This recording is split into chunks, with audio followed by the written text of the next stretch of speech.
Greetings, everyone. This is Rock and Roll Spot coming at you with the weekly comic roundup. We've made it through this week's Marvel books, as well as yet another year-end one-shot. Now it's time to move on to this week's DC books. But before we get started on the distinguished competition, well, let's venture into the Energon Universe with Duke #1. That's right. After bringing back the Transformers, it's time to move on to the Joes. So where we left off with Duke, Duke ended up in a brief dogfight with Starscream. Duke and his co-pilot were forced to eject from their fighter.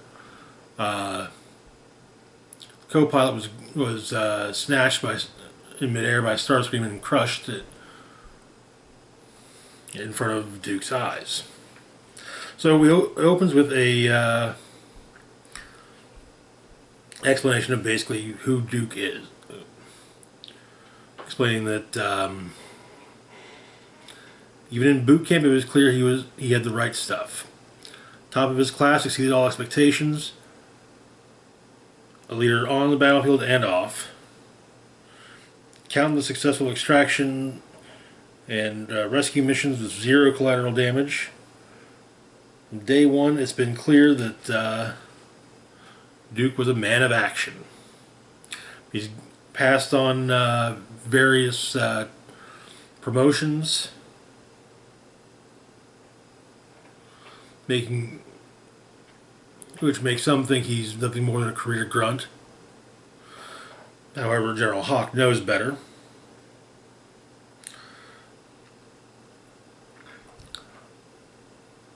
The way the general puts it is that Duke believes his place is not in a command room, but in the trenches with the troops. Also, it should be noted that in the Energon Universe, Duke is a non-com, a master sergeant. However, what's happened recently with Duke, well, it's almost like he's a completely different person. In fact, the general states that the behavior Duke's been exhibiting, you expect from Duke's brother.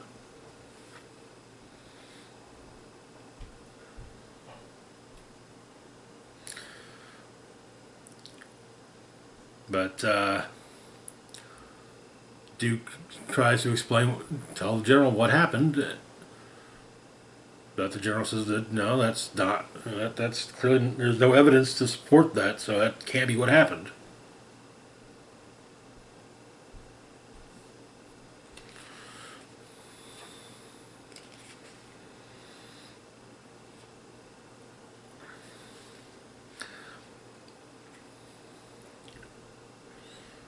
And now Duke feels that, well, his own country's lying to him. 6 months later, Duke is on extended leave. Meets with a woman named Dr. Adele Burkhart. She's been working on years ago she was working on an alternative energy source. And when she saw the possible or the intended applications of said energy source, she stepped away from the project, and the project was collapsed without her. Basically, it was the energy source was going to be used for weapons, which it was not designed for, but rather it was designed. The energy project was supposed to be an energy source, not a source of destruction. But, well, it's kind of our thing, you know? People, that is. You show us a source of energy, we'll use it to blow you up. And then we'll blow some more people up. Sadly, that's true. But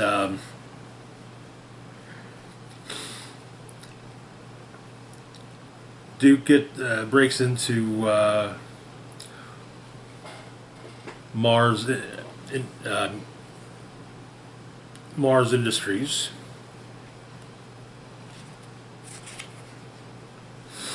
and spots them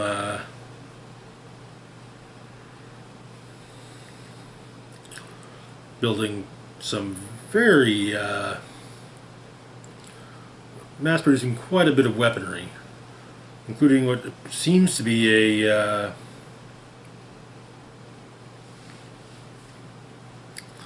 suit, perhaps, for going toe-to-toe with the jet that killed Duke's friend. But Duke is stopped by Mercer. The two of them duke it out, no pun intended. But Destro orders Mercer to let Duke go.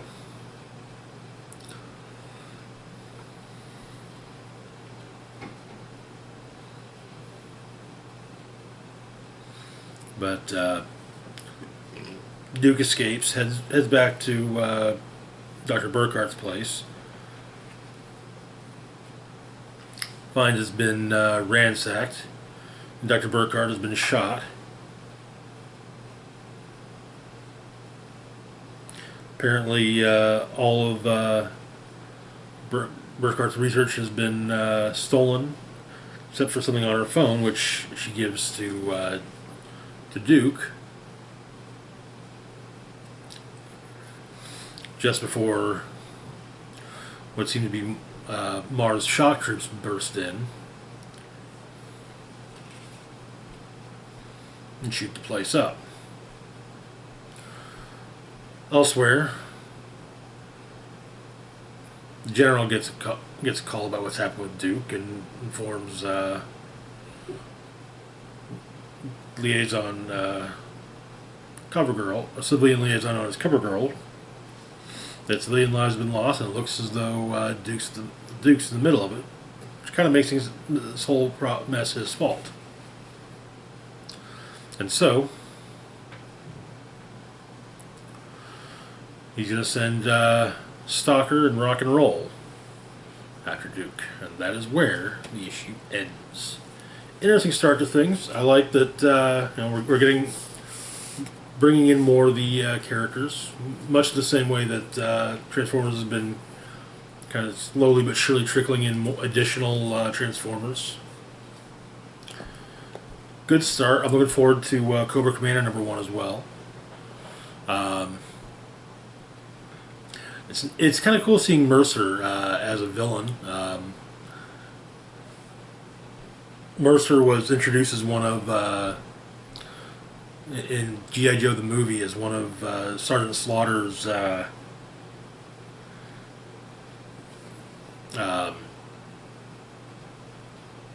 The Joes that were part of Sergeant Slaughter's strike team, and his history indicated he was a former Viper. So it's cool to actually kind of get to see his pre-Joe past. But anyway, moving on to our next book, we've got JSA number 8. So where we left off, Huntress is still trying to convince the JSA to recruit from the ranks of their villains, as she did in the future, or in her future. Though it's not exactly an easy sell. The issue begins, however, in Moscow.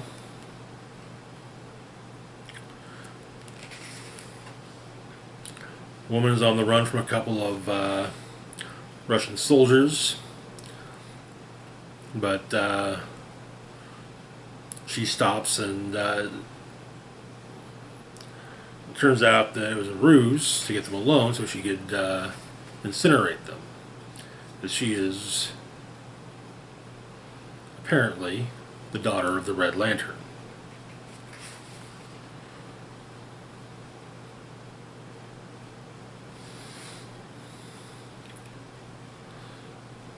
Or the Crimson Flame. Or actually, whatever. But at the brownstone, Ruby Sokoff, the daughter of the Golden Age Red Lantern, is being debated as a potential recruit for the JSA.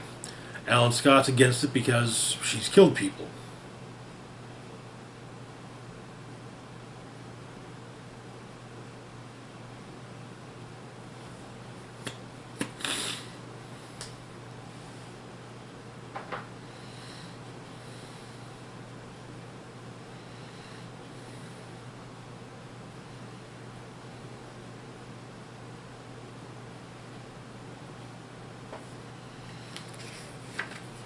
And Alan is unwavering on the matter.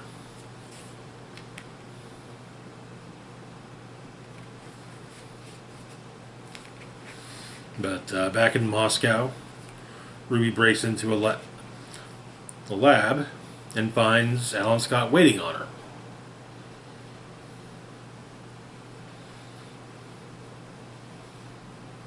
They fight it out. Ruby believes that her father is being held in this lab, but Alan states that he isn't.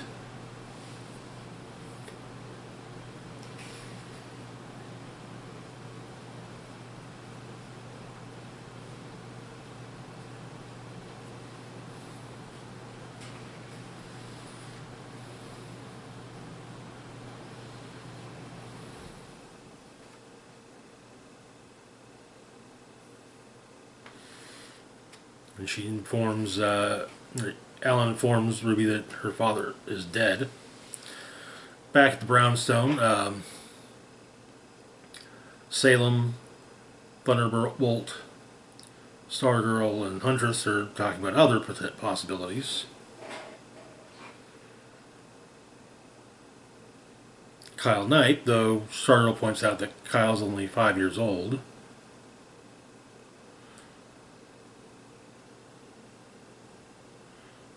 The Harlequin son seems like the best possibility, though.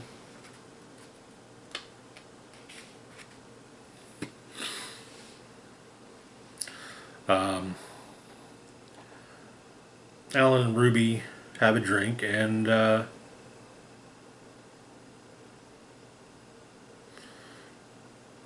Alan tells her that,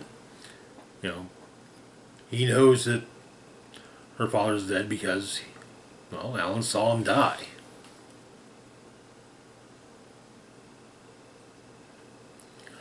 And apparently, though,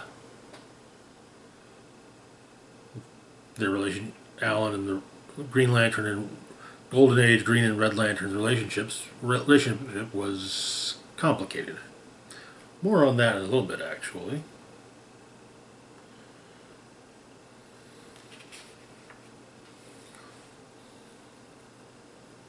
But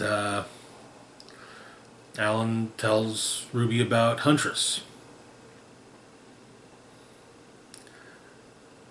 who believes that Huntress believes that Ruby will move away from the vengeful child that she currently is, and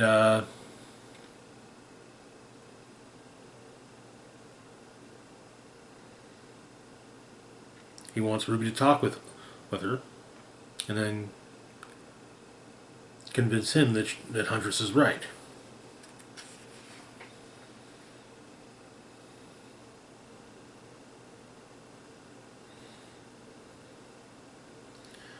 Alan Scott, as Alan and Ruby fly off, the Legionnaire watches.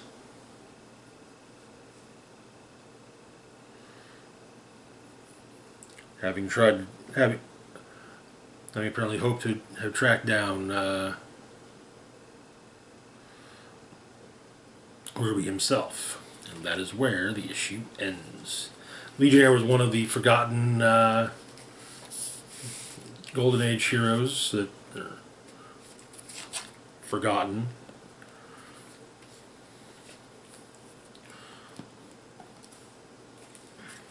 Guess we'll see what role he has to play in the coming issues. Moving on though to our next book, we've got Alan Scott Green Lantern #3. Where we left off,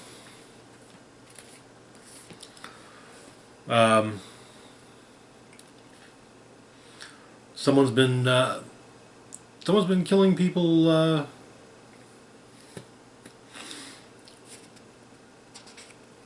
close to Alan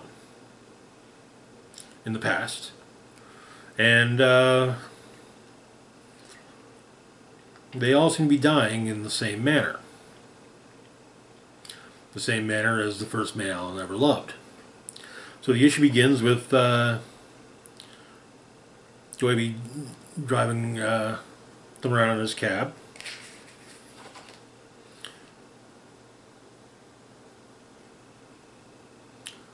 But at the dockyards, Alan talks with some of the guys. It's apparently where a lot of, at the time, it was where a lot of gay men met. Of course, there are police raids. Alan uses his ring to phase through a wall and escape, making it to the. Upon hearing that one had been killed, and in the same way, both burned and drowned, Alan insisted upon investigating. However, before Alan made his insistence, the Spectre had already jumped upon it. And so, Alan Scott and the Spectre work together. They find the file, which surprising Alan exists, only it's empty.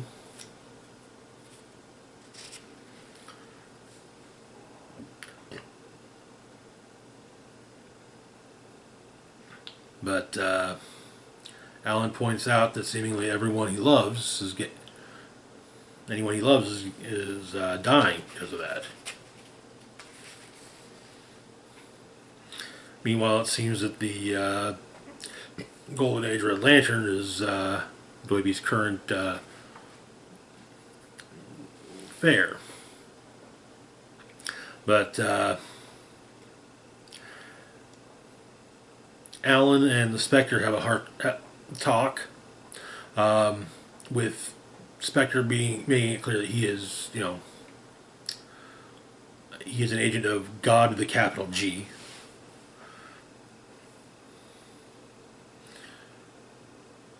Adding that God's retribution isn't reserved for men like Robbie Kane or Will Thomas or Alan Scott. It belongs to those who would judge them, hate them, and bring them harm.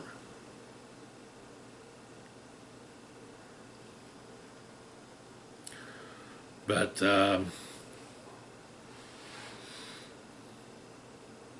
one thing that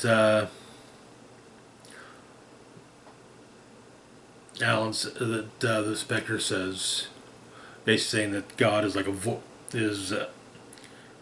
actual voice that calls to him,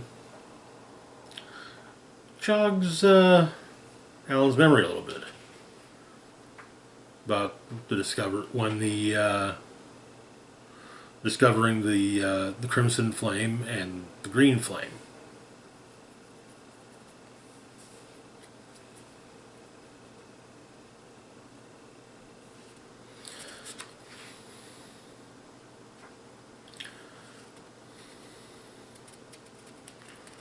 But Alan's got an idea of who did it, and Spectre simply asks that whoever the killer is, that Alan bring him to the Spectre.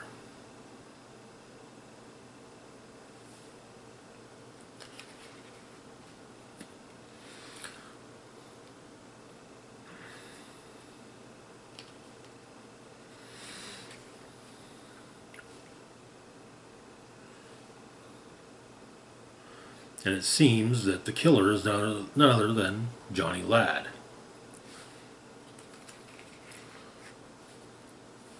though Johnny's now a Russian, and possessed of the Crimson Flame.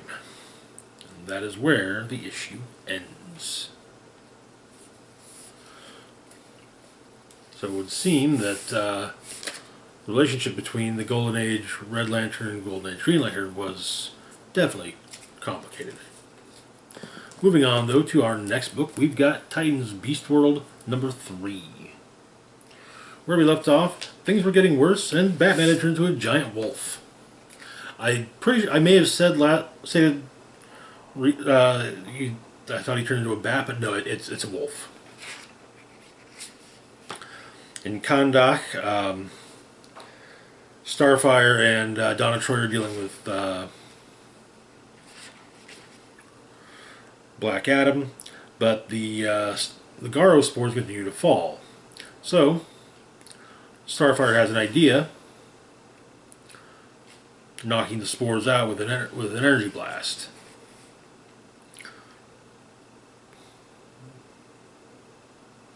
Impulse and Flash are working on evacuating people from Kahndaq, but there's a plan to potentially bring back Beast Boy. But Dick has called upon an old friend, lives in his building, to look at Batman. She's figured out that Nightwing is Dick Grayson. But Detective Chimp shows up, and he points out that something's off about this. This ain't regular animal behavior, even for being not entirely being regular animals. A bunch of bird people are attacking a plane. Power Girl goes to save it, but ends up swallowing a spore, turning into a Firebird. The plane lands safely, and John Kent helps get everyone to safety before taking his electrical form and dealing with Power Girl.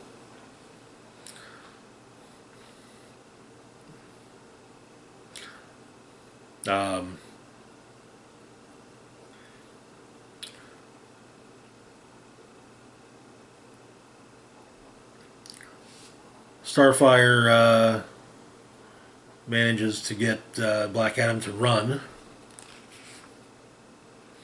while Donna Troy heads into space, where Alan Scott, Shazam, Raven, Superman, and Cyborg and Raven are trying to keep Garo at bay. Raven's plan, though, is for Donna to use her lasso to help her pull Gar back to the Beast Boy back to the surface, rather the boy back to the surface rather than the Beast.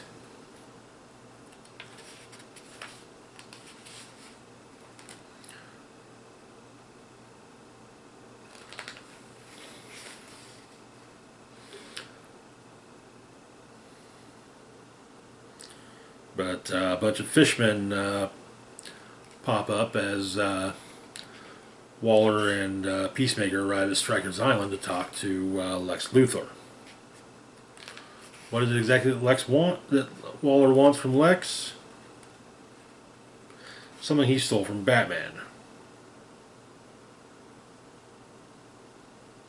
Apparently, it's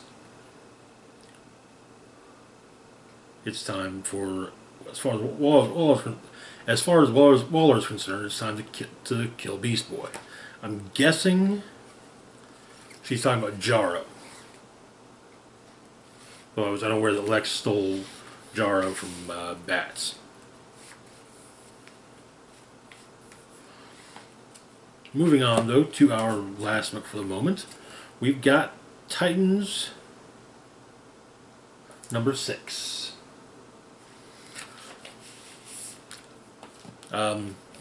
we just had previously on. So we opened though with a flashback to the invasion of Tamaran.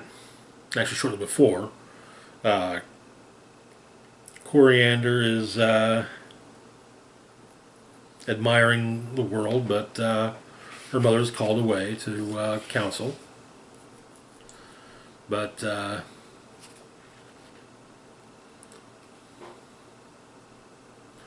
Citadel, on behalf of the Dominators, show up, starting by destroying the Tamaranian government, and then experimenting and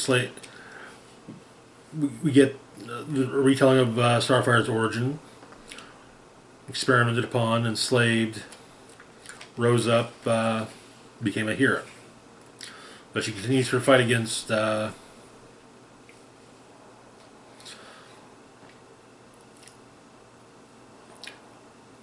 she continues her fight against Black Adam.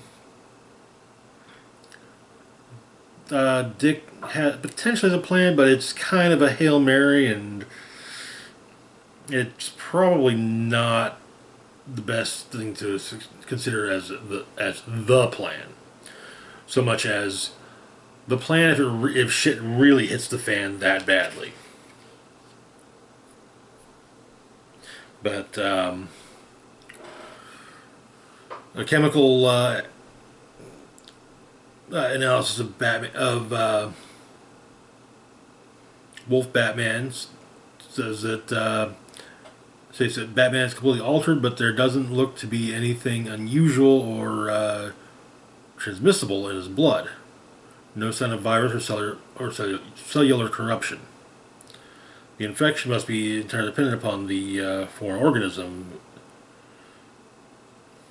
So basically, remove the Garo spore and all's good. But a Titan arrives at the tower. Tempest. And he's brought a friend. Brother Eternity. Who, started this whole thing by summoning the Necrostar. As the storm gates open,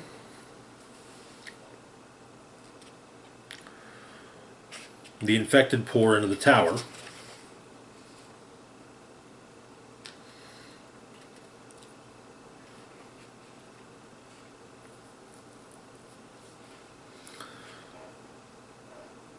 Oracle informs the Flashes, Donna, Raven, Starfire, and Cyborg that the tower's been compromised. The Flashes are continuing to evacuate evacuations in Kahndaq until don't worry about the tower. Keep up with the evac. Donna's also told, "Don't worry, keep doing what you're doing." Ray will be back as soon as she can be. Same with Cyborg, and Billy and Mary are tagging in to deal with Adam for Starfire.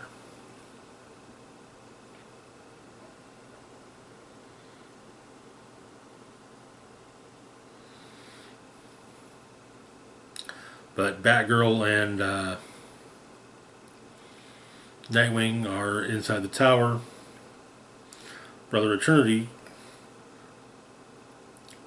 is Batman and tells Batman that he's going to kill all the young heroes once they've helped him. But Tempest makes his arrival known to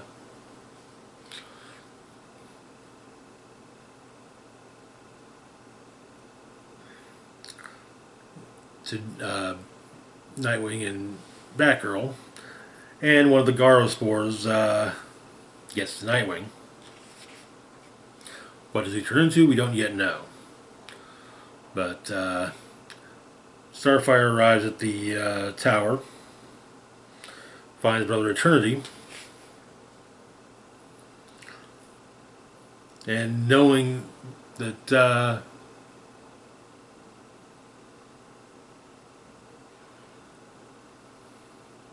and wonders how he knew about the Necrostar.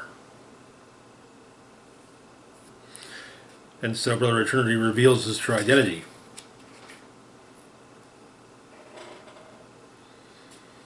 As Xander of the Tamaranian Royal Guard, protector of young Coriander and Commander, and the one who states that if he'd known how much trouble Coriander would have been, he would have had her killed rather than enslaved. And that is where the issue ends. I have to admit, reading the issue, I kind of got the feeling that it was going to turn out that Brother Eternity was the bodyguard, but oof, that's spicy meatball there. Anyways, that's going to do it for now. As always, feel free to like, share, and subscribe. Links to my Facebook, Twitter, Mastodon, Patreon, and PayPal can be found in the description box down below. This is Rock and Roll Spock signing off, saying, live long and rock hard.